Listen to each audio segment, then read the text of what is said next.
निगाहों को मेरी सरकार के दालान तक ले चल, निगाहों को मेरी सरकार के दालान तक ले चल, मुकद्दर फिर मुझे अय्यूब के मेहमान तक ले चल। मचल के बोले सुभान अल्लाह। निगाहों को मेरी सरकार के दालान तक ले चल, मुकद्दर फिर मुझे अय्यूब के मेहमान तक ले चल। एक मर्तबा लोग सारा मजमा बोल दे सुभान अल्लाह। निगाहों को मेरी सरकार के दालान तक ले चल, मुकद्दर फिर मुझे अय्यूब के मेहमान तक ले चल, और मेरे रोजे वहां जाने की तमन्ना कर, कभी तो मस्जिद नबवी के दस्तरखान तक ले चल। मचल के बोले सुभान अल्लाह। आइए हज़रात गिरामी, वक्त की किल्लत दामनगीर है और मैं अपने बारी की बैटिंग कमा कर चुका हूँ और मेरी बॉल भी खत्म हो चुकी है। अब बारी बारी से इंशाअल्लाह जो 9 बॉल आएंगे इंशाअल्लाह उस पर धुआंधार बैटिंग होती रहेगी और रन बटोर कर आपकी मोहब्बतों के हवाले करता रहूंगा।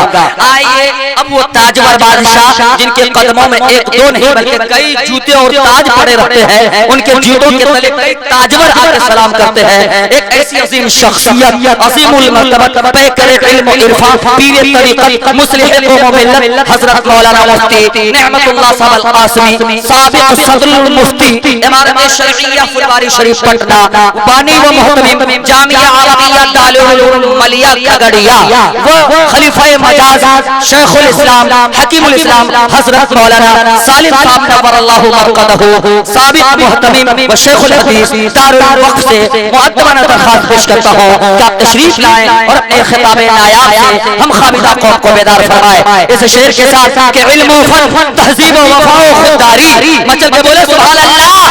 इल्म फन तहजीब व वफा व खुददारी लेकर के सामान ये सारा बैठा है और जी करता है लिख दूं दीवारों पर इस महफिल में एक इदारा बैठा है। बिस्मिल्लाहिर्रहमानिर्रहीम। अल्हम्दुलिल्लाहि नहमदुहु व नस्तईनुहु व नस्तगफिरुहु व नु'मिनु बिही व नतवक्कलु अलैहि व नऊज़ु बिल्लाहि मिन शुरूरि अनफुसिना व मिन सय्यिआति अअमालिना। मन यहदिहिल्लाहु फला मुज़िल्ल लहु व मन युज़लिल्हु फला हादिय लहु व नशहदु अन ला इलाहा इल्लल्लाहु वहदहु ला शरीका लहु व नशहदु अन्न सय्यिदना व मौलाना मुहम्मदन अब्दुहु व रसूलुहु। अम्मा बअद। अऊज़ु बिल्लाहि मिनश शैतानिर रजीम। बिस्मिल्लाहिर्रहमानिर्रहीम। वइज़ क़ाल रब्बुका लिल मलाइकति इन्नी जाइलुन फिल अर्ज़ि खलीफ़ा क़ालू अतजअलु फ़ीहा मन युफ़्सिदु फ़ीहा व यस्फ़िकु दिमा व नहनु नुसब्बिहु बिहम्दिका व नुक़द्दिसु लक क़ाल इन्नी अअलमु मा ला तअलमून। वअल्लम आदम अल-अस्माअ कुल्लहा थुम्मा अरज़हुम अलल मलाइका फ़क़ाल अन्बिऊनी बिअस्माइ हाउलाइ इन कुन्तुम सादिक़ीन। सदक़ल्लाहुल अज़ीम। आने जाने का माहौल न बनाए, दाद खुजली का ये रस्म अदा न कीजिए, वरना हम अगर खुजलाने लगेंगे तो सारा मजमा बेचैन हो जाएगा। दिलजमी के साथ बैठे माशाअल्लाह चतुर्वेदी साहब तशरीफ ला चुके हैं जो वेद व कुरान से बयान करेंगे, वो तशरीफ ला रहे हैं। चतुर्वेदी साहब तशरीफ ला चुके हैं, थोड़ी देर के बाद इंशाअल्लाह उनका बयान होगा। मजमा के बैठे माशाअल्लाह। हज़रात उलमाए किराम व हुफ़्फ़ाज़ इज़ाम और हमारे हरदिल अजीज एमएलए साहब और कौम के खादिमीन जो स्टेज पर तशरीफ फरमा है और मेरे भाइयों बुजुर्गों और दोस्तों, पर्दे में बैठी हुई मेरी माँ और बहनों और बेटियों, हर आदमी का एक मिशन होता है, एक प्रोग्राम होता है। मैं सोच रहा था कि आप हज़रात से मैं क्या कहूँ, तो मैंने सोचा था कुछ और कहने को, कुछ और सोचा था, लेकिन स्टेज पर आने के बाद ज़हन का पन्ना दूसरा हो गया, ज़हन का रुख दूसरा हो गया मेरा। अब मैं दूसरी बात कहने जा रहा हूँ, जो सोचा था वो नहीं कहने जा रहा। अल्लाह ताला ने जमीन को और आसमान को 6 दिनों में बनाया। आसमान के बनाने में सिर्फ 2 दिन खर्च हुए हैं और जमीन के बनाने में 4 दिन सर्फ हुए हैं। आसमान का बनाना तो आसान था, लेकिन जमीन के ऊपर चूंकि इंसान को बसाना था अल्लाह ताला को, इसलिए इस इंसान की जरूरत के लिहाज से जमीन के अंदर बहुत कुछ रखना था और इसके निजाम को सजाना था। इसलिए जमीन के बनाने में 4 दिन लगे और आसमान, चांद, सूरज, सितारों को बनाने में सिर्फ 2 दिन लगे। और ये 4 दिन और 2 दिन मजमुआ 6 दिन ये हमारे आपको समझाने के लिए है। वरना अल्लाह रब्बुल इज्जत के यहाँ तो ऐसा है कि वो सोचते हैं कि ये काम हो जाए, बस हो जाता है। लेकिन ये सिर्फ हमारे आपके समझाने के लिए है कि जमीन को अल्लाह ताला ने 4 दिन में और आसमान को 2 दिनों में पैदा फरमाया। जमीन के अंदर खजाने बहुत रखे अल्लाह ताला ने। इसको भी बराबर नहीं।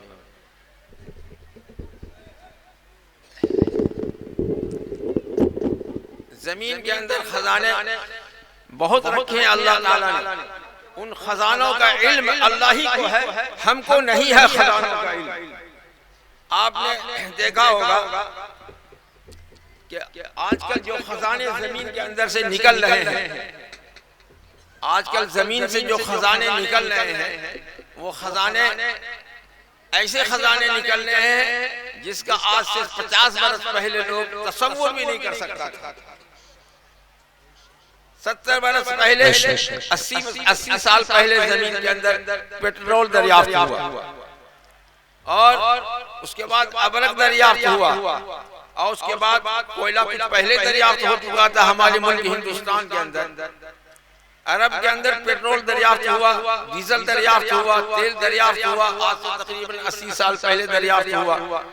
अरब के लोग पहले गरीब थे, लेकिन पेट्रोल निकलने के बाद वो बहुत मालदार हो गए, डीजल निकलने के बाद वो बहुत मालदार हो गए। तो अल्लाह ताला ने जमीन के अंदर खजाने को जमीन से भर दिया। तो अल्लाह ताला ने जमीन और आसमान को पैदा फरमाया। तो जमीन भी खाली थी, इंसान कोई नहीं था जमीन के ऊपर। जमीन बन के तैयार थी, जमीन खाली थी, इसमें कोई नहीं था। इंसान से पहले अल्लाह ताला ने जिन्नातों को पैदा फरमाया, फरिश्तों को पहले पैदा फरमाया। फरिश्ते अल्लाह ताला की इबादत में लगे हुए रहते हैं।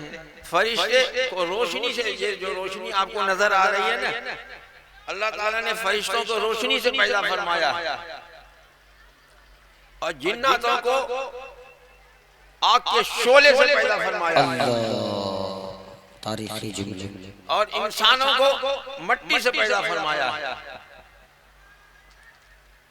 तो फरिश्तों की पैदाइश पहले हो चुकी थी, जिन्नातों की पैदाइश पहले हो चुकी थी, इंसान नहीं पैदा हुए थे। अल्लाह ताला को मंजूर हुआ कि हम इंसान को बनाएं, इंसान को पैदा करें। तो फरिश्तों को हुक्म दिया अल्लाह ताला ने कि पूरी जमीन से थोड़ी थोड़ी मिट्टी को लाओ हर जगह से और उसको लाके गोदो और गोदने के बाद उसकी एक मूर्ति बनाओ, एक सूरत बनाओ इंसानी शक्ल की। फरिश्तों ने बना दिया। बहुत दिनों तक वो मूरत, वो सूरत जो है यूं ही पड़ा हुआ रहा बेजान। जैसे आजकल हमारे बिरादरान वतन मूर्ति बनाते हैं ना, मूर्ति बनाते हैं तो उसमें कोई जान नहीं है, कोई हिस्स नहीं है। हजरत आदम अलैहिस्सलाम का पुतला बनाया गया, उसमें कोई जान नहीं थी, कोई हिस्स नहीं था, उसमें यूं पुतला खड़ा था। अल्लाह ताला ने उसमें जान डाला। क्या जान डाला? सरकार दो आलम सल्लल्लाहु ताला अलैहि वसल्लम से कुफ्फार मक्का ने पूछा कि आप बड़े नबी बनते हैं और नबूवत का दावा करते हैं, जरा ये तो बताइए आप हमको कि रूह क्या चीज है, जान क्या चीज है। वयसअलूनका अनिर रूह, ये लोग आपसे पूछते हैं ए नबी कि रूह क्या चीज है। तो आप फरमा दीजिए कुलिर रूह मिन अम्रि रब्बी, रूह कोई पकड़ने वाली चीज नहीं है कि हम उसको पकड़ के बतला दें आपको। इसी मुर्दे की रूह को आपने पकड़ा है। जब मुर्दे की जान निकल रही होती है, उसकी रूह निकल रही होती है, तो क्या रूह को आप पकड़ सकते हैं? रूह को नहीं पकड़ सकते आप, रूह नजर नहीं आती आपको। अलबत्ता एक बात और मिसाल से यूं समझिए आप, मैं जो बोल रहा हूं, आप इस बोल को पकड़ सकते हैं, सुन तो सकते हैं, लेकिन हाथ से पकड़ नहीं सकते आप उसको, उस बोल को आप देख भी नहीं सकते। सुन तो रहे हैं आप, लेकिन मेरे बोल को आप देख भी नहीं रहे हैं, न हाथ से पकड़ सकते हैं। तो अल्लाह ताला का जो हुक्म हुआ कि ए इंसान, ए आदम, अब तुम चलो। हजरत आदम अलैहिस्सलाम चलने लगे, हरकत में आगे हजरत आदम अलैहिस्सलाम। इसी को अल्लाह ताला ने फरमाया, वयसअलूनका अनिर रूह कुल रूह मिन अम्रि रब्बी। रूह बस एक अल्लाह का हुक्म है, अल्लाह का हुक्म हो गया उस पुतले को, अब तुम चलो फिरो, अब तुम हरकत करो, अब तुम पानी तलब करो, तुम खाना तलब करो। उसने तलब करना शुरू कर दिया। हजरत आदम अलैहिस्सलाम की पैदाइश इसी अंदाज से हुई। हजरत आदम अलैहिस्सलाम को अल्लाह ताला ने पैदा फरमाया, और पैदा फरमाने के बाद हजरत आदम अलैहिस्सलाम को अल्लाह ताला ने जन्नत में रखा। जन्नत ऐसी जगह है जन्नत कि दुनिया में आप सोच भी नहीं सकते हैं वैसे मकान को, वैसी बिल्डिंग को, वैसे महल को, वैसे आराम की चीज को आप तसव्वुर भी नहीं कर सकते हैं, उसको दिमाग में भी नहीं ले सकते हैं। आप बड़े से बड़े मकान, अच्छे से अच्छे मकान का तसव्वुर कर लें, लेकिन जन्नत का तसव्वुर नहीं कर सकते हैं। शद्दाद ने एक जन्नत बनाई थी। शद्दाद के जमाने में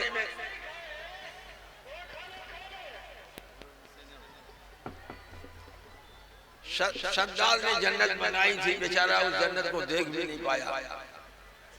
आजकल भी लोग जिनके पास पैसे होते हैं ना, वो चाहते हैं कि हम अपने घर को जन्नत नुमा बनाएं, जन्नत ही बना दें, ऐशो आराम की तमाम चीजें उसके अंदर रखते हैं वो, बस वो जन्नत, क्या हम जन्नत बना रहे हैं। लेकिन जन्नत अल्लाह ताला की ऐसी चीज है, ऐसी जगह है, न किसी आंख ने देखा, न किसी कान ने सोचा, न किसी दिमाग ने न किसी कान ने सुना, न किसी आंख ने देखा, न किसी दिमाग ने सोचा। जन्नत ऐसी जगह है, हर तरह की चीजें हैं जन्नत के अंदर। आप जन्नत के अंदर चाहें अभी मुर्ग मुसल्लम खाएं, फौरन हाजिर, कुछ पकाना उकाना नहीं, फौरन हाजिर। दिमाग में आया फौरन हाजिर, दिमाग में आया फौरन हाजिर। अगर आपने सोचा कि हमको पुलाव खाना है, फौरन हाजिर।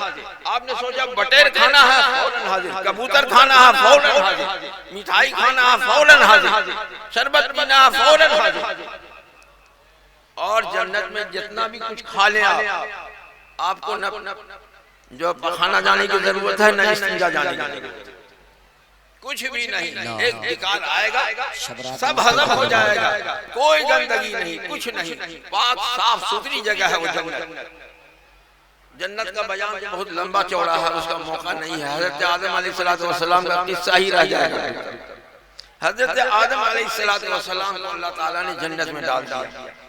जन्नत में जाने के बाद हजरत आदम अलैहिस्सलाम कुछ दिनों तक रहे, लेकिन हजरत आदम अलैहिस्सलाम की तबीयत नहीं लग रही थी जन्नत में। बतलाइए, इतनी आराम की जगह है, इतनी आराम की जगह, उसमें तबीयत नहीं लग रही थी। क्यों नहीं लग रही थी, हम आपको मिसाल समझाते हैं।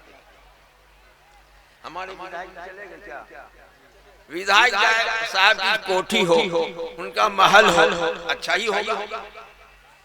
एमपी साहब का महल हो, प्रधानमंत्री जी का महल हो, सदर जमहूरिया का महल हो, अच्छा ही ना होगा? बहुत अच्छा होगा, बहुत अच्छा होगा। लेकिन अगर उसमें सदर जमहूरिया को, प्रधानमंत्री को, विधायक जी को, एमपी साहब को उस मकान में तन्हा छोड़ दिया जाए और आराम की तमाम चीजें हो, और फिर उसमें कोई इंसान नहीं हो, न बाल हो, न बच्चा हो, न खादिम हो, न नौकर हो, न चाकर हो, कोई भी नहीं हो उसके अंदर, तो विधायक जी को उसमें तबीयत लगेगी? लगेगी? कह दिन रहेंगे वो अकेले, नहीं रह सकते हैं अकेले। आप में से अगर किसी आदमी का समाजी बायकाट आप कर दे, आप कहीं कि भाई तुमसे जो है कि मिलना जुलना बंद, सलाम कलाम बंद, तुम्हारे यहाँ खाना पीना बंद, कोई मत बात करो उनसे, कोई बात मत करो उनसे। अब अगर पूरा गांव किसी आदमी का बायकाट कर दे, हर आदमी उससे मिलना जुलना छोड़ दे, क्या बेचारे के लिए वो जिंदगी के जिंदा ही में वो अपने को मुर्दा समझेगा कि नहीं समझेगा? समझेगा ना? हजरत आदम अलैहिस्सलाम जन्नत में जरूर थे, लेकिन कोई इंसान बगैर इंसान के नहीं रह सकता है। बात को नोट कर लीजिए आप। कोई इंसान बगैर इंसान के नहीं रह सकता।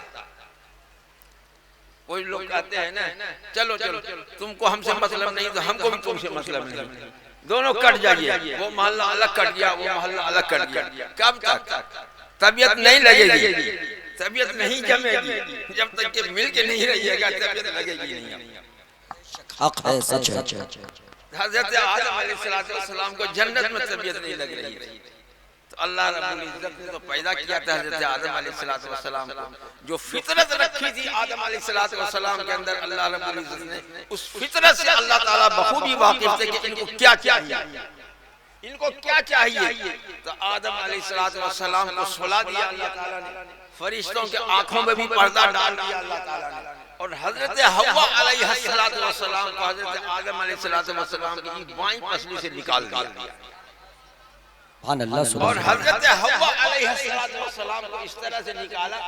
बच्चा तो पैदा होता है तो नंगा में पैदा होता है भाई, बच्चा नंगा पैदा होता है तो कुर्ता पायजामा पहन के पैदा होता है, नंगा पैदा होता है, कुर्ता पायजामा पहन। अल्लाह ताला ने हजरत हव्वा अलैहिस्सलाम को इस तरह पैदा फरमाया कि हजरत आदम अलैहिस्सलाम को भी सुला दिया, और हजरत तमाम फरिश्तों के आंखों में भी पर्दा डाल दिया, और हजरत हव्वा अलैहिस्सलाम को पैदा फरमाया तो इस तरह से पैदा फरमाया कि बिल्कुल वो लिबास में बिल्कुल थी हजरत हव्वा अलैहिस्सलाम, पूरे लिबास के अंदर, पूरे लिबास के अंदर थी। पैदा से पैदा फरमाया, पर्दे के साथ पैदा फरमाया हजरत हव्वा अलैहिस्सलाम को अल्लाह ताला ने। इंसान औरतों की फितरत के अंदर अल्लाह ताला ने ये बात रखी। देखिए हम सब की माँ हजरत हव्वा अलैहिस्सलाम है, औरतों की फितरत के अंदर, नेचर के अंदर अल्लाह ताला ने ये बात रखी है कि औरत पर्दे में रहे, औरत पर्दे में रहे। जिनके पेट से हम लोग पैदा हुए हैं वो उनको अल्लाह ताला ने पर्दे के साथ पैदा फरमाया, और सबों की नजरों से छुपा करके पैदा फरमाया अल्लाह ताला ने। तो औरतों को मालूम हुआ कि पर्दे में रहना चाहिए, औरत को बेपर्द नहीं रहना चाहिए, बगैर लिबास के औरत को नहीं रहना चाहिए। आजकल की तहजीब है क्या, और नहीं, अब तो पहले जो है बुर्का उतरा, फिर दुपट्टा उतरा, अब तो कपड़ा भी छोटा होने लगा, अब कपड़ा भी छोटा होने लगा। सरकार दो आलम सल्लल्लाहु अलैहि वसल्लम ने फरमाया जिस औरत का बदन नंगा होगा वो बदन जहन्नम में जलेगा। जिस औरत का बदन नंगा होगा वो बदन जहन्नम में जलेगा। तो कौन है इतनी ताकतवर हमारी माँ और बहन जो जहन्नम की आग को बर्दाश्त कर सके? नहीं कोई बर्दाश्त कर सकती है। जरा यही चूल्हे में हाथ डाल के तो जरा बता दें, दिया सलाई से उंगली को जला के तो बता दें, नहीं बर्दाश्त कर सकते हैं। जहन्नम का आग तो 70 गुना तेज है दुनिया की आग से, कैसे वो बर्दाश्त कर पाएंगे? हजरत हव्वा अलैहिस्सलाम को अल्लाह ताला ने पर्दे के साथ पैदा फरमाया। हजरत आदम अलैहिस्सलाम को जब यूं ही नजर पड़ी हजरत हव्वा पर तो खुश हो गए हजरत आदम अलैहिस्सलाम। मालूम हुआ कि मर्द की फितरत के अंदर औरत की ख्वाहिश रखी।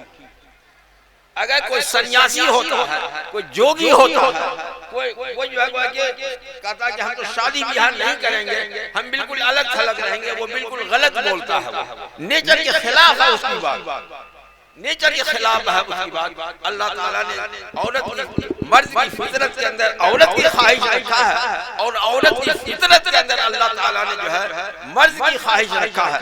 अगर कोई मर्द ये कहे कि हम तो बगैर औरत की जिंदगी गुजारेंगे, और कोई औरत अगर ये कहे कि हम तो बगैर मर्द की जिंदगी गुजारेंगे, तो बिल्कुल झूठा है।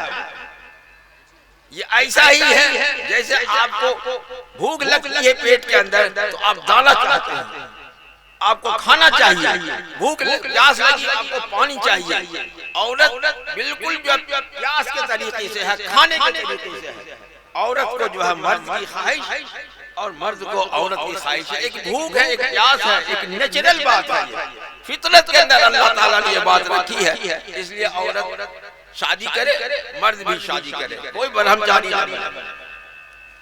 इसलिए सरकार दो आलम सल्लल्लाहु अलैहि वसल्लम ने इरशाद फरमाया, अन्निकाहु मिन सुन्नती फमन रग़िब अन सुन्नती फलैसा मिन्नी, निकाह मेरी सुन्नत है, जो मेरी सुन्नत से मुंह फेरेगा और यानी निकाह नहीं करेगा उसका मेरे से कोई लेना देना नहीं है, वो मेरे में नहीं है, वो मेरे से उसका कोई ताल्लुक नहीं है। इसलिए निकाह करना चाहिए, किसी को ब्रह्मचारी नहीं रहना चाहिए। सरकार दो आलम सल्लल्लाहु ताला अलैहि वसल्लम तमाम नबियों के सरदार हैं, आप ही के वास्ते ये दुनिया को, इस दुनिया को अल्लाह ताला ने सजाया है, लेकिन आपने भी शादी फरमाई, इसलिए कहा ये मेरी सुन्नत, इस सुन्नत को इख्तियार करो। मैं अर्ज कर रहा था हजरत आदम अलैहिस्सलाम को लपक हुई हजरत हव्वा अलैहिस्सलाम की तरफ अल्लाह ने फरमाया रुक जाओ, अभी आदम रुको, अभी हाथ मत बढ़ाओ, हाथ मत बढ़ाओ, तुम्हारा निकाह होगा, तुम्हारा निकाह होगा, इनसे महर मुकर्रर होगा, तब जाकर के ये तुम्हारे लिए जायज होगी, हलाल होगी। आजकल तो इसीलिए हम लोग निकाह पढ़ाते हैं, महर मुकर्रर करते हैं। अगर कोई लड़का कोई लड़की बगैर निकाह के, बगैर महर के दोनों मिल जाते हैं तो हम उसको हराम कहते हैं, नाजायज कहते हैं, ज़नाकारी कहते हैं, बदकारी कहते हैं। लेकिन अगर वही दो बोल बोल लिया निकाह का कि मैंने, लड़के ने कहा कि मैंने आपसे निकाह किया, फिर लड़की से कहा, लड़की ने कहा मैंने मंजूर कर लिया, या लड़की ने कहा कि मैंने आपसे निकाह किया, लड़के ने कहा मैंने मंजूर कर लिया, इतना महर होगा, वो हलाल होगा। दो बोल से दोनों अजनबी एक दूसरे के लिए हलाल होगा। लेकिन अगर ये दो बोल नहीं है और दोनों मिल रहे हैं लेकिन गवाह होना जरूरी है। अब ऐसा नहीं कि आजकल जो है कहो कि भाई मुफ्ती साहब ने कहा दो बोल बोल लो, अब सब लड़का लड़की दो बोल बोल करके एक जगह हो जाए, ऐसा नहीं होगा, समझा? ऐसा नहीं होगा, गवाह लेना होगा भाई, बगैर गवाह के निकाह नहीं होगा, बगैर गवाह के निकाह नहीं होगा, गवाह लेना होगा, गवाह के सामने ये होना चाहिए। अल्लाह ताला ने हजरत आदम अलैहिस्सलाम से फरमाया कि अभी जल्दी मत करो, हाथ मत बढ़ाइए, अब पहले आपका निकाह होगा, महर मुकर्रर होगा। तो निकाह तो आसान है, दो बोल में निकाह हो जाएगा। महर क्या? तो जन्नत के अंदर न सोने की कमी थी, न चांदी की कमी थी, न हीरे की कमी थी, न जवाहर की कमी थी, किसी चीज की कमी जन्नत के अंदर नहीं थी। अल्लाह पूछते हजरत आदम अलैहिस्सलाम, तो अल्लाह फरमाते कि इतना हीरा दे दो, इतनी जवाहर दे दो, इतना सोना दे दो, इतनी चांदी दे दो, यही है महर। लेकिन अल्लाह ताला ने क्या फरमाया, सुनिए।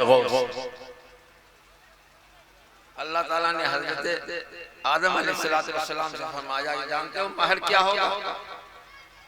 तुम्हारी नस्ल के अंदर, तुम्हारी औलाद के अंदर आखिर में एक पैगंबर, एक नबी और एक रसूल आने वाले होंगे, जो सबसे हमारे चहीते होंगे, सबसे हमारे लाडले होंगे, सब नबियों के वो सरदार होंगे। लेकिन तुम्हारी औलाद से होंगे वो, उनके ऊपर एक मर्तबा दरूद शरीफ पढ़ दो, अल्लाहुम्मा सल्ली अला मुहम्मद व अला आलि मुहम्मद कमा सल्लैता अला इब्राहीम व अला आलि इब्राहीम इन्नका हमीदुम मजीद। इतना पढ़ दो, यही है महर तुम्हारा। इसलिए दरूद सरकार दो आलम सल्लल्लाहु तआला अलैहि वसल्लम के बारे में क्या कहा, आपकी हस्ती के बारे में क्या कहा। अगर अल्लाह ताला को मंजूर होता, अगर अल्लाह ताला को हुजूर को पैदा करना मंजूर नहीं होता, अगर अल्लाह ताला को हुजूर को पैदा करना मंजूर नहीं होता, तो अल्लाह ताला ने ये जमीन बनाते, न आसमान बनाते, न चांद बनाते, न सूरज बनाते, न जन्नत बनाते, न दोज़ख बनाते, कुछ भी नहीं बनाते। अल्लाह ने पहले फैसला कर लिया था कि मोहम्मद सल्लल्लाहु तआला अलैहि वसल्लम को पैदा करना है। इसीलिए अल्लाह ताला ने जमीन भी बनाई, आसमान भी बनाया, चांद सूरज भी बनाए, दरिया भी बनाए, समंदर भी बनाए, फल फ्रूट भी लगाए, सब कुछ किया। अल्लाह इस दुनिया को सजाया। अल्लाह ताला ने सरकार दो आलम सल्लल्लाहु तआला अलैहि वसल्लम की इस्तिक़बाल। तो सरकार दो आलम सल्लल्लाहु अलैहि वसल्लम की उम्मत से हैं हम लोग। मैं यार बात तो दूसरी तरफ चली जा रही है। अल्लाह ताला ने हजरत आदम अलैहिस्सलाम को पैदा करने के बाद फरिश्तों से ये कहा कि आप लोग इनको सजदा करो। फरिश्तों को हुक्म हुआ कि आदम को सजदा करो। पहले तुम फरिश्तों के सामने तज़किरा किया था अल्लाह ताला ने कि हम इन्नी जाइलुन फिल अर्ज़ि खलीफा, मैं जमीन के ऊपर अपना एक नुमाइंदा खलीफा बनाना चाहता हूँ। तो फरिश्तों ने कहा, समझ गए कि लगता है इंसान को पैदा करेंगे अल्लाह ताला, इंसान को पैदा करेंगे अल्लाह ताला। तो फरिश्तों ने कहा कि अल्लाह वो तो फसादी होगा, इंसान तो खूना रेजी करने वाला होगा, वो लड़ाई झगड़ा करने वाला होगा, मार दंगा करने वाला होगा, उसको पैदा करेंगे। आपकी बड़ाई के लिए, आपकी तारीफ के लिए हम खुद काफी हैं। वइज़ क़ाल रब्बुका लिल मलाइकति इन्नी जाइलुन फिल अर्ज़ि खलीफा क़ालू अतजअलु फ़ीहा मन युफ़सिदु फ़ीहा व यस्फ़िकु दिमा व नहनु नुसब्बिहु बिहम्दिका व नुक़द्दिसु लक क़ाल इन्नी अअलमु मा ला तअलमून। हम आपकी जो है इबादत के लिए काफी हैं। फसादी लोगों को पैदा करना, हमने फसादी कहा, हम लोगों को फरिश्तों ने फसादी कहा, खून रेजी करने वाला कहा, खून बहाने वाला कहा। ठीक कहा कि गलत कहा? फरिश्तों ने हम लोगों के बारे में जो अल्लाह से कहा कि बड़ा इंसान फसादी होगा, खून रेजी करने वाला होगा। आप लोग बताइए कि सही कहा कि गलत कहा? सही कहा है ना? हम लोग वही करते हैं ना, खून रेजी करते हैं ना, खून बहाते हैं ना, फसाद मचाते हैं ना, दंगा करते हैं ना, करते हैं, चाहे जो भी करता हो लेकिन करते हैं। तो फरिश्तों ने ठीक महसूस किया था कि फसादी होगा। अल्लाह ताला ने फरमाया इन्नी आलम मा ला तालमून। चुप चुप चुप, डांट दिया अल्लाह ताला ने फरिश्ते को, चुप रहो तुम, हम जो जानते हैं तुम नहीं जानते, हम जो जानते हैं तुम नहीं जानते। अब देखिए उधर तो फरिश्तों को डांटा अल्लाह ताला ने, इधर आदम अलैहिस्सलातु वस्सलाम को क्या सिखाया। वअल्लम आदम अल-अस्माअ कुल्लहा थुम्मा अरज़हुम अलल मलाइकति फ़क़ाल अंबिऊनी बिअस्माइ हाउलाइ इन कुन्तुम सादिक़ीन क़ालू सुब्हानका ला इल्म लना इल्ला मा अल्लमतना इन्नका अंतल अलीमुल हकीम। अल्लाह ताला ने दुनिया के कायम होने से लेकर क़यामत तक जितना इल्म है, जितनी इंजीनियरिंग है, जितनी डॉक्टरी है, जितना साइंस है, जितना टेक्नोलॉजी है और जितना कुरान हदीस है, अल्लाह का इल्म, अल्लाह के रसूल का इल्म, दीन का इल्म, दुनिया का इल्म, तमाम इल्मों से भर दिया अल्लाह ताला ने हज़रत आदम अलैहिस्सलाम, तमाम इल्मों से भर दिया अल्लाह ताला ने। हकीमी हो, डॉक्टरी हो, जो भी हो, तमाम उलूम से भर दिया अल्लाह ताला ने हज़रत आदम अलैहिस्सलाम को। सुम्मा अरज़हुम अलल मलाइका, फिर हज़रत आदम अलैहिस्सलाम को फरिश्तों के ऊपर पेश किया। हज़रत आदम अलैहिस्सलाम को फरिश्तों के ऊपर पेश किया। फ़क़ाल अंबिऊनी बिअस्माइ हाउलाइ इन कुन्तुम सादिक़ीन। इधर तो हज़रत आदम को सिखाया, फरिश्तों को तो सिखाया नहीं था अल्लाह ताला ने। और फरिश्तों से सवाल हो गया कि ये तमाम चीजें जो मसलन मान लो यहाँ पे आपने सजा दिया स्टेज के ऊपर, फरिश्तों से पूछने लगे अल्लाह बताओ इसका क्या नाम है, इसका क्या काम है, इसका क्या नाम है, इसका क्या काम है, बताओ। फरिश्ते बोले कि बड़ा अल्लाह ताला के तेवर बड़ा सख्त लगता है, हम तो कुछ जानते ही नहीं हैं, हम कैसे बतावें। फ़क़ाल अंबिऊनी बिअस्माइ हाउलाइ इन कुन्तुम सादिक़ीन क़ालू सुब्हानका ला इल्म लना इल्ला मा अल्लमतना इन्नका अंतल अलीमुल हकीम। ऐ अल्लाह हम नहीं जानते, हम बिल्कुल, हमको तो उतना ही इल्म है जितना आपने सिखाया। फिर अल्लाह ताला ने हज़रत आदम अलैहिस्सलाम को फरमाया तुम बताओ। आदम अलैहिस्सलाम को तुमको सारा इल्म अल्लाह ताला ने दे दिया था, इसलिए हज़रत आदम अलैहिस्सलाम तमाम चीजों को बताने लगे, हर चीज के बारे में बताने लगे कि ये फलां चीज है, इसका फलाना काम है, ये फलां चीज है, इसका फलाना काम है, ये फलां चीज है, इसका फलाना काम है। तमाम चीजों का इल्म अल्लाह का, तमाम चीजों को हज़रत आदम अलैहिस्सलाम ने बता दिया। उसके बाद अब बताइए, यहीं से एक बात समझ में आई कि इंसान का इल्म फरिश्तों से ज्यादा है, इंसान का इल्म फरिश्तों से ज्यादा है। फरिश्तों को तो जितना अल्लाह ताला ने बताया उतने ही पर बस है वो, और आपके जद्द अमजद को, आपके पुरखा पति को, हजरत आदम अलैहिस्सलाम को अल्लाह ताला ने दुनिया के तमाम उलूम से भर दिया। उसका नतीजा ये है कि हम लोग आदम की औलाद से हैं, आदम की ज़ुर्रियत से हैं, एक से एक इल्म पैदा हो रहा है, एक से एक इल्म जाहिर हो रहा है। अभी जितना साइंस टेक्नोलॉजी ने तरक्की किया, पहले किया था? नहीं किया था। हजरत आदम अलैहिस्सलाम को वो इल्म मिल चुका था।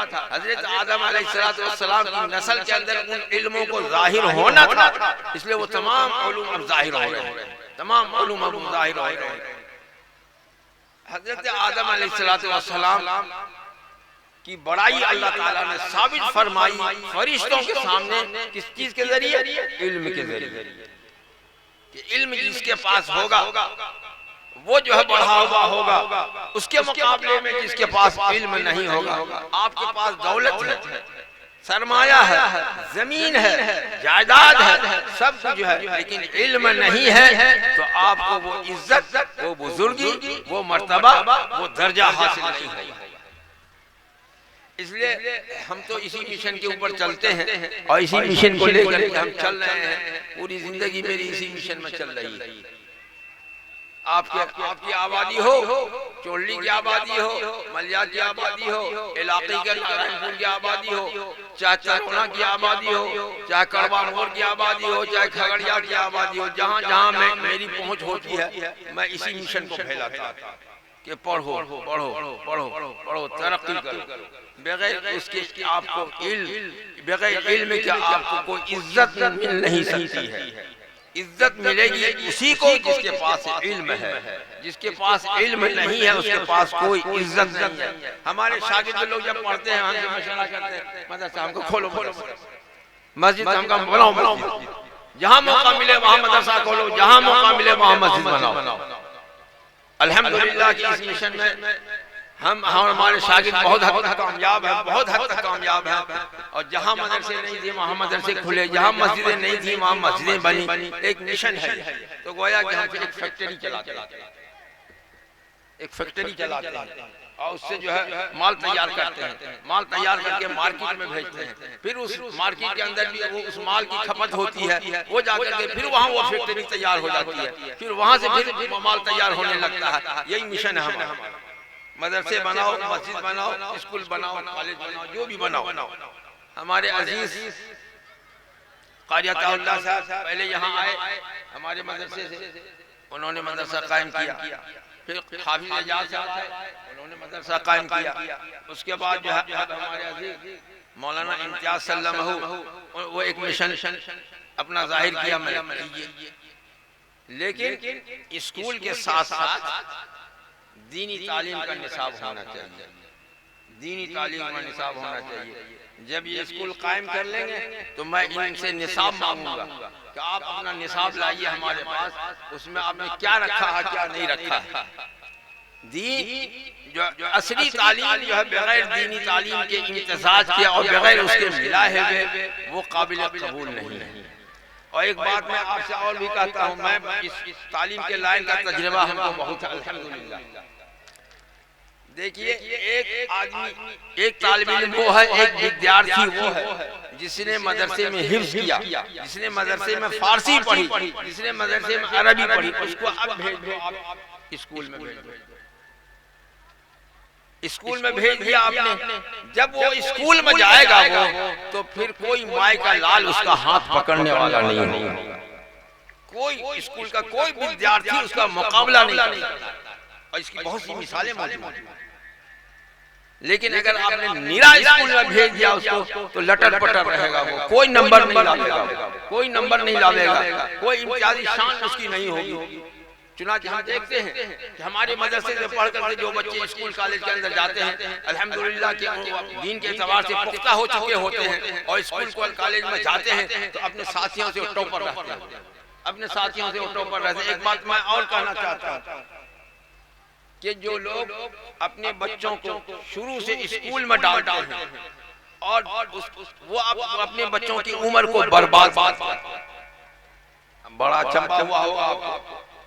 बच्चा जो है वो है कि 3 साल की उम्र में, आजकल तो देखिए अंग्रेजी माहौल हो गया है, माँ बाप चाहते हैं कि बच्चे को हम 3 बरस के अंदर 4 बरस के अंदर स्कूल में डाल दें। बेचारा छोटा सा बच्चा है, बस्ता उसके कांधे पर डाल दिया, जितना उसका वजन है उतना ही उसके बस्ते का वजन है, और बस्ता उठाते हुए वो बेचारा कुबरा हो जाता है। इल्म क्या है? खाली कापियों का बोझ है, कागज का बोझ है उसके पीठ के ऊपर। वो बेचारा बस्ता उठाते उठाते खुद कुबरा हो जाता है। वो जाता है 3 बरस की उम्र से वो पढ़ता है, पढ़ते पढ़ते पढ़ते पढ़ते 15 बरस की उम्र में जाकर के वो मैट्रिक पास करता है। 15 बरस की उम्र में जाकर के मैट्रिक पास करता है। क्या जुल्म है बच्चे के ऊपर, उसकी उम्र को बर्बाद कर दिया। और फिर भी आपका बच्चा वो टॉपर नहीं हो सकेगा, नुमाया नहीं हो सकेगा। आप उस 15 साल की उम्र के से पहले पहले आप बच्चे को मदरसे में डाल दिया। जो स्कूल कॉलेज में अपने बच्चों को पढ़ाना चाहते हैं, मौलाना नहीं बनाना चाहते हैं, मैं उनके लिए ये बात बोल रहा हूँ। जो मौलाना बनाना चाहते हैं तो उनकी राह खुली हुई है, मदरसे से फिर मदरसे, बड़े मदरसे, छोटे मदरसे से मंझले मदरसे, मंझले से बड़े मदरसे पहुंच जाएंगे। लेकिन जो स्कूल कॉलेज में अपने बच्चों को डालना चाहते हैं, उनसे हमारी गुजारिश ये है कि पहले आप अपने बच्चों को मदरसे में डालिए और मदरसे में डालने के बाद उसको कुरान शरीफ पढ़वाइए, उर्दू पढ़वाइए, फारसी पढ़वाइए और अरबी में कम से कम 2 साल पढ़वाइए। उसके बाद आप उसको उठा करके सीधे डाल दीजिए 8वीं क्लास के अंदर। 8वीं क्लास में डाल दीजिए, टॉपर रहेगा आपका बच्चा, अपने साथियों में सबसे आगे रहेगा आपका बच्चा। इधर ये भी हासिल हो गया, उधर वो भी हासिल हो गया, वो भी हासिल हुआ तो अच्छे अंदाज में हासिल हुआ। और जो शुरू से स्कूल में है लटर है, लटर पटर है, उसको कुछ नहीं आता है, उसको कुछ नहीं आता है उसको। सेहत भी कमजोर हो जाती है बेचारा का, बस्ता ढोते ढोते ढोते ढोते कुबरा बन जाता है वो बच्चा। और साथ साथ क्या नुकसान होता है कि माँ बाप का जेब भी खाली हो जाता है। माँ बाप का जेब भी, इस स्कूल में जाइए 3000 रुपए पहले रख दीजिए, 4000 पहले रख दीजिए, तब जाकर के स्कूल में आपको नहीं एडमिशन फीस अलग होता है। मैंने गलत कहा, पहले एडमिशन फीस रख दीजिए 10,000 हो। 12 गाँव का है स्कूल तो 10,000 रख दो, 12,000 रख दो। शहर का है तो 20,000। उसके बाद महीने महीने टीचर की पढ़ाई का, टेबल कुर्सी का, बैठने का, बिजली का पैसा दो तो वो अलग से 2-3,000 4,000 रुपया महीना। अरे भाई वहाँ 3,000 रुपया महीना देते हो, हमको 2,000 मदरसे में 2,000 दे दो मदरसे में। और 15 साल की उम्र तक बच्चे को मेरे पास रखो ना, तुम डाल दो 5 साल की उम्र से। हम देखो तुम्हारे बच्चे को जो है कितनी अच्छी उर्दू पढ़ा देते हैं हम, कितनी अच्छी अंग्रेजी पढ़ा देते हैं हम, कितनी अच्छी हिंदी पढ़ा देते हैं हम, कितना अच्छा हिसाब बना देते हैं उसको हम। और उसको जो है क्या 15 साल से पहले पहले उसको मैट्रिक पास करा देंगे, मैट्रिक पास करा देंगे उसको 15 साल। मेरा ख्वाब ये है, जरा सा आप ध्यान से सुनिए, मैं तो ख्वाब बहुत देखता हूँ इस सिलसिले में, अल्लाह ही ताला जो पूरा कराने वाले हैं। मेरा ख्वाब ये है, मैं ऐलान कर देता हूँ आज इस ख्वाब का मजलिस के अंदर। मेरा ख्वाब ये है कि जैसे मदरसा हम अपने बच्चों को, बाहर के बच्चों को रखते हैं, गरीबों के बच्चों को रखते हैं, उनको हाफिज बनाते हैं, आलिम बनाते हैं, उसी तरीके से मेरा ख्वाब ये भी है कि बहुत बड़े पैमाने पर तो नहीं, लेकिन 100, 150, 200 बच्चे हम ऐसे रखें जिनको हम स्कूल की लाइन की तालीम दें, स्कूल की लाइन की तालीम दें उनको। हम अपने हॉस्टल में रखें और साथ साथ उनको जो है कुरान शरीफ भी पढ़ावें, उर्दू फरफर पढ़ावें उसको हम, और फारसी भी पढ़ाएं उसको, और अरबी भी पढ़ाएं उसको, और इंशाअल्लाह आसानी के साथ हो जाएगा। स्कूल में पढ़ने वाला बच्चा तो इस बोझ को नहीं उठा सकेगा, लेकिन हमारे मदरसे में जो बच्चा 24 घंटा रहेगा वो इस बोझ को उठा लेगा, इस बोझ को उठा लेगा। स्कूल का बच्चा पढ़ता ही है कितनी देर तक? स्कूल का बच्चा बेचारा मुश्किल से जो है 4 घंटा 3 घंटा पढ़ता, उसके बाद खेलता, मटर गश्ती करता है। लेकिन हमारे मदरसे के बच्चे मटर गश्ती नहीं करते हैं, वो 24 घंटा पढ़ते हैं, वो 24 घंटा पढ़ते हैं। वो जितनी मेहनत मदरसे के टीचर करते हैं, मदरसे के असातिज़ा जितनी मेहनत करते हैं, मदरसे के बच्चे जितनी मेहनत करते हैं, स्कूल कॉलेज के टीचर और बच्चे उसका 1/4 भी मेहनत करते हैं। टीचर भी 4 आना मेहनत करते हैं, बच्चे भी 4 आना पढ़ते हैं। हमारे मदरसे में 16 आना पढ़ाई होती है, 16 आना लोग पढ़ाते भी। तो आप दे दीजिए हमारे यहाँ बच्चों को 2,000 रुपया महीना। अगर आपको स्कूल कॉलेज में बच्चों को पढ़ाना है तो 2,000 रुपया महीना दे करके आप लाइए, जामिया इस्लामिया चोहली में लाइए, यहाँ लाइए और 2,000 रुपया महीना दीजिए। हम आपके बच्चों को दोनों तालीम दिलवाएंगे और उसके बाद 15 साल से पहले आपके बच्चे को हम मैट्रिक पास करवा देंगे। मैट्रिक पास करवाने के बाद उसको फारसी भी आएगी, उसको उर्दू भी आएगी, उसको अरबी भी आएगी। एक बात और ध्यान में नोट कर लीजिए आप, एमए क्या हुआ आदमी हमको ऐसा मिलता है, एमए क्या हुआ आदमी हमको ऐसा मिलता है जो हमारा नाम भी सही नहीं पाता, नाम भी सही नहीं पाता है। खासकर जो है जो लोग चाहे वो हिंदू हो या मुसलमान बच्चा हो, जो भी हो, जिसने उर्दू नहीं पढ़ा, जिसने फारसी नहीं पढ़ा, जिसने अरबी नहीं पढ़ा, वो सही सही नाम भी नहीं लिख पाता है। बोले लिखिएगा इजराइल तो कहेगा इजराइल, इजराइल, और कहिएगा नसीमा, कहिएगा शमीमा खातून, लिखेगा शमीमा खातून। समझा? वोटर लिस्ट के अंदर यही गड़बड़ी होती है। जितना लिखने वाला है ना वोटर लिस्ट, कुछ नहीं जानता है, कुछ नहीं जानता है, उलट पलट हमारा नाम लिखता है, इसलिए हमारा नाम छट भी जाता है, छट भी जाता है हमारा नाम। तो ये तो हाल है उन लोगों का, कुछ नहीं जानता है। हम मुतासिर बिल्कुल नहीं है किसी सूट बूट वाले से, किसी सूट बूट वाले से हम मुतासिर नहीं है, न हम किसी की चलने देते। हम जानते हैं कि उसकी इल्मी लियाकत क्या, उसकी इल्मी सलाहियत क्या, सिवाय सूट बूट के अंदर कुछ नहीं, खोखला है उसका, कुछ नहीं है जान नहीं उसके अंदर। बस फर्क इतना है कि डिग्री है उसके पास, हमारे पास डिग्री नहीं है। नौकरी उसको मिलेगी, नौकरी हमको नहीं मिलेगी, लेकिन उससे ज्यादा काबिल है वो हमारे सामने बच्चा है, वह हमारे हमसे पढ़ेगा, लेकिन नौकरी उसको मिलेगी, नौकरी हमको नहीं मिलेगी, इसलिए कि हमारे पास डिग्री नहीं। तो देखिए इल्म जो है खाली पेट भरने के लिए नहीं होता है। मौलाना आजाद रहमतुल्लाह ताला अलैह लिखा है कि इल्म को इल्म के वास्ते पढ़ो, इल्म को इल्म के वास्ते पढ़ो, इल्म को पेट के वास्ते मत पढ़ो। हज़रत मौलाना अबुल कलाम आजाद जो वजीर तालीम रहे हैं हिंदुस्तान के, आजाद हिंदुस्तान के सबसे पहले वजीर तालीम कौन है मालूम आपको? सबसे पहले वजीर तालीम मौलाना आजाद रहमतुल्लाह ताला अलैह हैं, जो जवाहरलाल नेहरू और महात्मा गांधी के साथियों में थे, दोस्तों में थे। वो वजीर तालीम पहले रहे हैं हिंदुस्तान के। उन्होंने लिखा है कि लोग आजकल पढ़ते हैं इल्म पेट के लिए, अरे इल्म पढ़ो, इल्म के लिए पढ़ो, हासिल हो जाए। हम ऐसा पढ़ें कि सब हम रिसर्च करने वाला। आजकल बहुत से स्कूल कॉलेज वाले को देखिए कहेगा फलाना यूनिवर्सिटी के प्रोफेसर ने ये रिसर्च किया, फलाना यूनिवर्सिटी के प्रोफेसर ने ये रिसर्च किया। अरे खुदा के बंदे, तुम पढ़े हो खगड़िया जो कॉलेज के अंदर, तुम पढ़े हो पटना यूनिवर्सिटी के अंदर, तुम्हारा रिसर्च किया, वो तो तुम्हारा दिमाग में कुछ रिसर्च आया है कि नहीं आया? कल दूसरे का हवाला देते हो, तुम क्या समझे हो? तुम तो बताओ, नहीं बता पाएगा, नहीं बता पाएगा।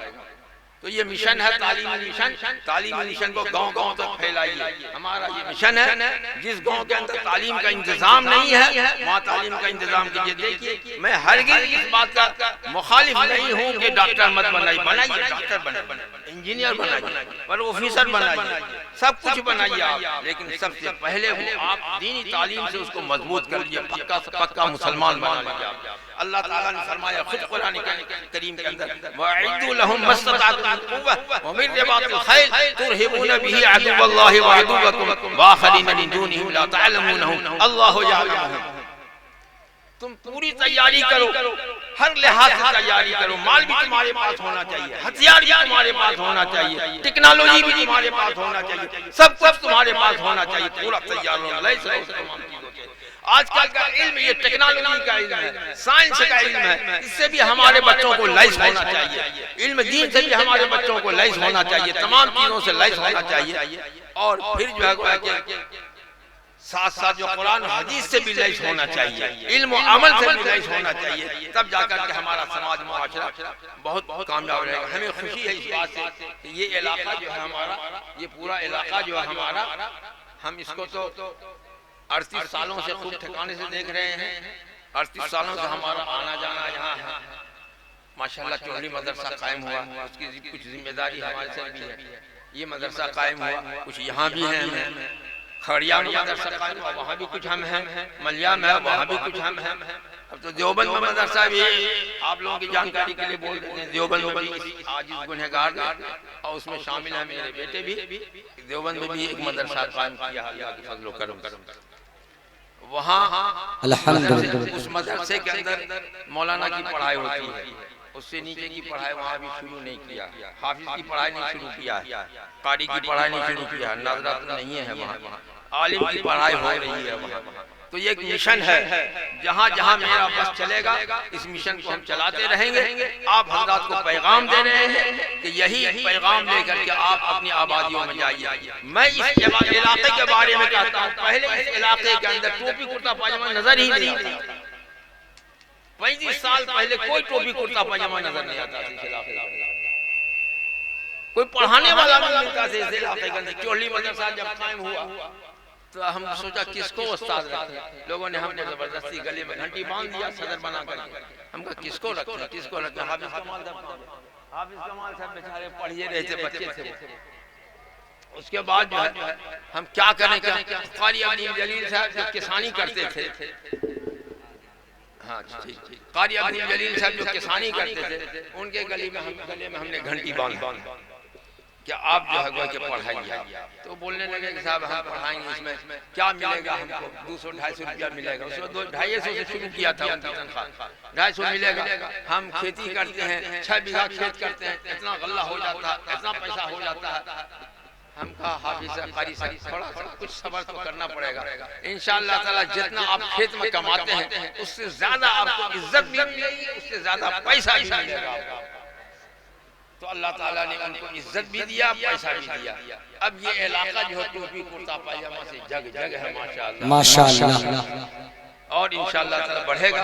अब स्कूल का प्रोग्राम है, इंशाअल्लाह ताला हमारे यहाँ डॉक्टर भी पैदा होगा, इंजीनियर भी पैदा होगा, टेक्नोलॉजी जानने वाला भी पैदा होगा, सभी लोग पैदा होंगे। अल्लाह ताला हमको आपको सबको सुनने से ज्यादा अमल की तौफीक अता फरमाए। तकाजा हो रहा कि दीगर उलमा किराम आ रहे हैं, तो मैं तो सोचा कि शुरू में थोड़ा बहुत कह दूँ, अभी उलमा नहीं आए तो मैंने कह दिया आपसे। अब मैं गुजारिश करता हूँ कि हमारे मुंतजिम साहब जो है अपना प्रोग्राम चलाएं, लेकिन थोड़ा आप कम वक्त में, आप तो मुस्तकिल तकरीर शुरू हो जाती है, अभी बड़ा लंबा हो जाता है, बहुत लंबा हो जाता है। तो थोड़ा सा शॉर्ट करते हुए के वक्त को बचाते हुए काम कीजिए, ताकि जो होगा कि तमाम उलमा को तकरीर करने का मौका मिले। वाखिर दावाना अल्हम्दुलिल्लाहि रब्बिल आलमीन। माशाअल्लाह।